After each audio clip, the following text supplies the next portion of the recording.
Daniel remembered the vibration of his phone that night as clearly as if it had happened just an hour ago. He had been grading papers, tired from a long day at school, when his friend Michael's name lit up the screen.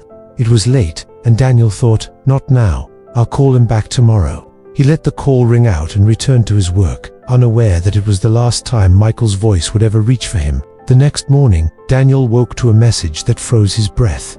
Michael had been in an accident after leaving work. He was gone. The world tilted, and Daniel felt the weight of silence pressing down on him. That missed call became louder than any sound he had ever known. Days passed in a blur, but inside, Daniel carried a storm.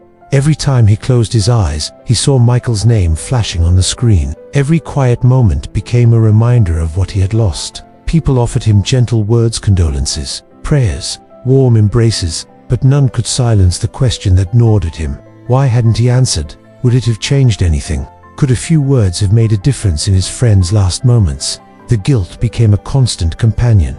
At school, he forced himself through lessons, but his students noticed the dimness in his eyes. At home, he sat in the half-light of his small apartment, staring at the phone that had carried the call he never picked up.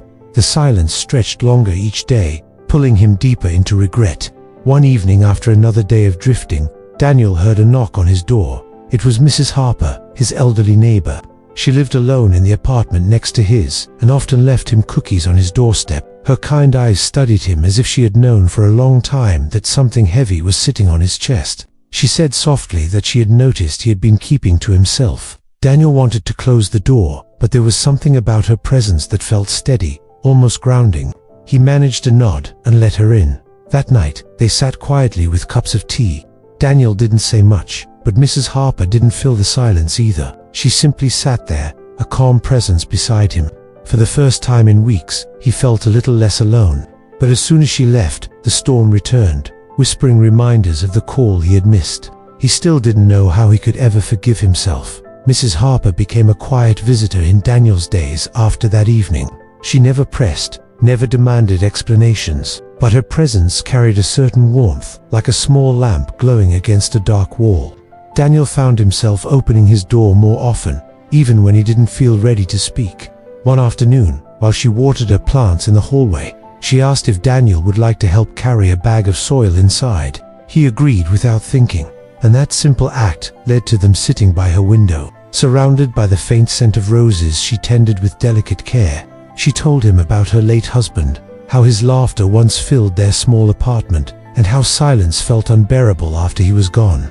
Daniel listened, realizing that she, too, lived with an absence she could never answer. Slowly, his guard began to slip.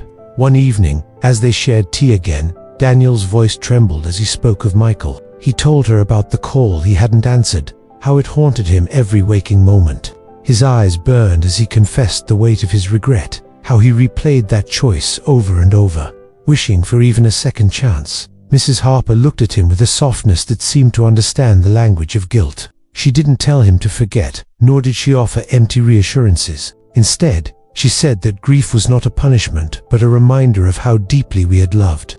The pain, she explained, was proof of the bond they shared. What mattered now was not the silence of the missed call, but how Daniel chose to carry Michael's memory forward. Her words lingered in Daniel's mind long after she left that night.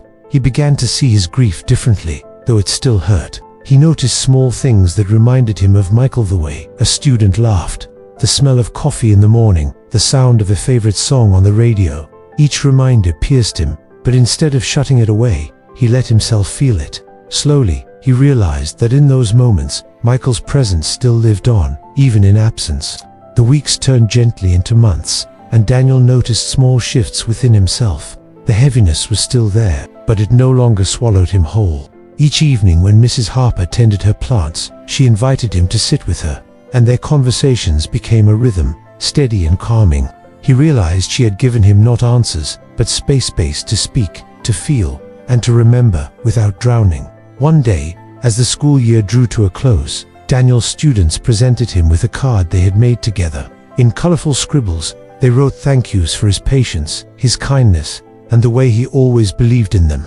Among the words, he saw reflections of what Michael had once told him, that Daniel had a gift for touching lives. even in small, unnoticed ways. His chest ached, but this time, the ache felt different.